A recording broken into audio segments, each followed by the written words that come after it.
anytime the IRS issues a warning to American citizens, it gets my attention. And this particular warning came with some decent information, but felt a little heartless at the same time.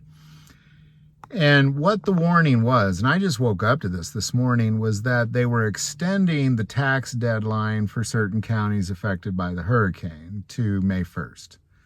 But the warning wasn't like, warning, we're going to extend your tax deadline. No, the warning was that they weren't going to take any excuses for not having documentation. So like if your paperwork is getting ruined in the flood, or you've lost it, like if you lost everything, and including your receipts or whatever the case may be, any sort of paperwork you might have lost, the warning is that they're not using that as an excuse. And I just kind of felt like this felt a little heartless because, I'm in Missouri, so I'm not dealing with a hurricane, but I couldn't imagine what that must be like to lose your home and go through that. And then just to hear that,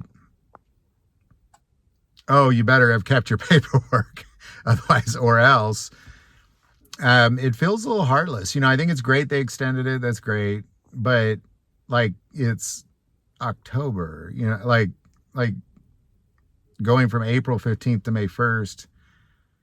Great. It's October. Like we got months to deal with this.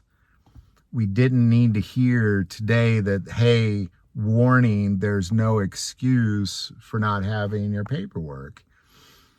I don't know. It seemed like an odd, ill-timed warning to me.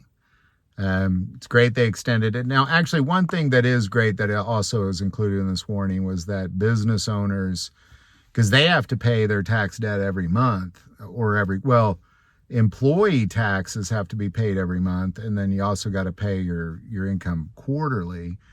That all has been just canceled until May 1st as well. So you don't have to plug any of that in the meantime if you're a business owner in those areas. But again, that's not a warning either. Like, warning, we're going to help you.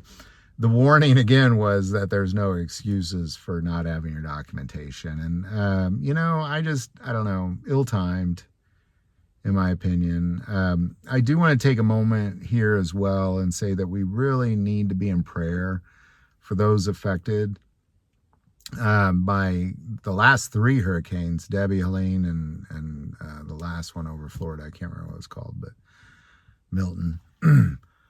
And, I know a lot of this country, they kind of say, we don't want your thoughts and prayers, but they do. They may not know it, but they do. Because God He loves people, and He loves caring for those who are hurting. He's a good Father, and they need our prayers. And even if they say they don't want them, they do.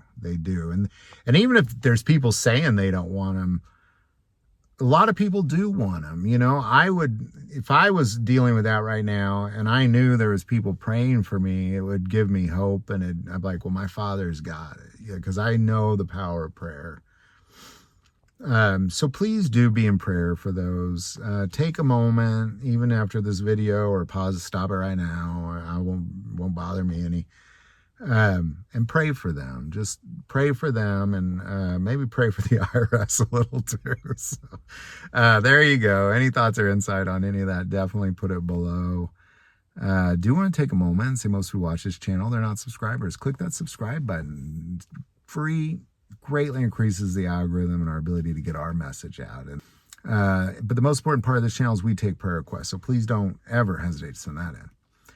Thank you for watching this episode of God, Family, and Guns. And as always, love God, love your family, and love guns.